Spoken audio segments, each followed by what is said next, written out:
Welcome to our travel podcast. Last time we talked about passports and visas, and we had an expert tell us the difference between those two documents, the passport and the visa. Today, we still have our very experienced visa consultant. I don't know whether she's a wizard. No, a wizard is not a good name, but we have a very experienced visa consultant, a master, you can call her a master of visas. And today we want to dive into China visa, which has been giving a lot of people challenges.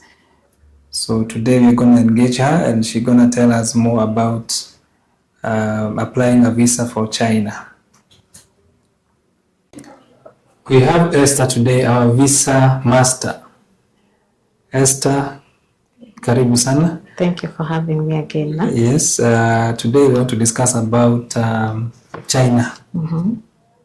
I've seen a lot of comments, people talking about China and how the process is quite complicated. Mm-hmm. So I would request you today to tell us more about that process. But we could start by, telling us how many visas or what type of visas are there when it comes to China. Okay, thank you so much for having me. So when it comes to China, there are different categories of visas. So first of all, the one majority of people use is tourism and business. We also have visiting. We also have when someone is inviting you. So depending on the purpose of travel, you pick which suits your situation. But the most common ones you said is a tourist visa. Yes. And the other one is business. Yes, correct. Okay. And how is the process of applying these visas? So over time, the process has changed. So before it used to be paperwork, now we are doing online.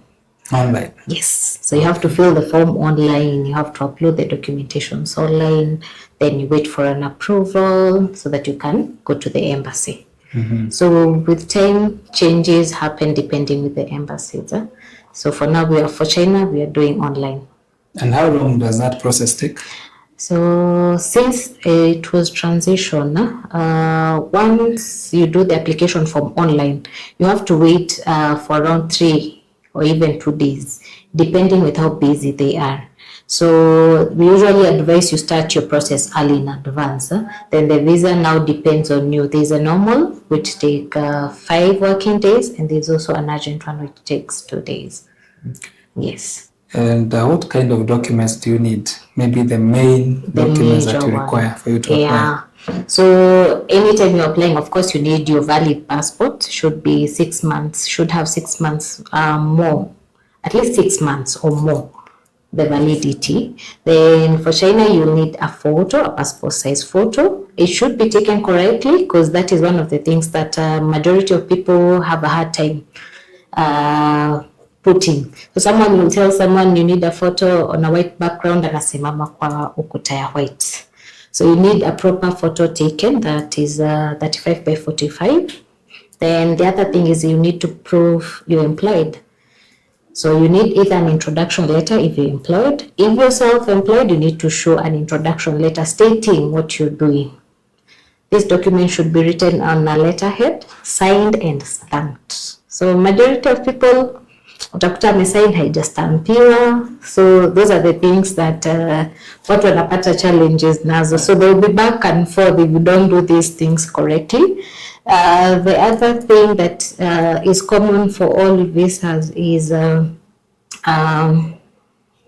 bank statements. Do you need that? No bank statement. It was, but it was removed. But the embassy has a right to request for them. Okay. So you'll find different situations where the embassy will request. I'll give an example. If you're a parent and you're traveling with your children, the embassy might request bank statements when you're uploading for your daughter or your son. Bank statements? Yes. Okay. So in different situations, they may request for these documentations like the bank statements. All right. What about air tickets? Do you need to show that you have booked your flights? You need to show your tickets. You also need to show your accommodation, where you're going to stay. Okay. Yes. All right. I think there you have it. It's not as complicated as we thought. Of course, with Esther here, visa expert, she's able to handle that very well, seamlessly, and with very minimum back and forth with the embassy. So she talked about passports, photo, of course, employment, letters which should be signed. She talked about air tickets and accommodation. And there's many other small requirements, which now, once you're interested in getting a visa to China, you can talk to her directly for more information. 2, 1, action. When we talk about China, there is Canton Fair. Canton Fair is happening in October. That is around 15th of October. It is one of the biggest trade fairs in the world. And it has 3 phases. That is phase 1, phase 2, and phase 3, depending on what you want to buy or the supply that you need for your business. Starting from electronics, manufacturing goods. Tuanze tena.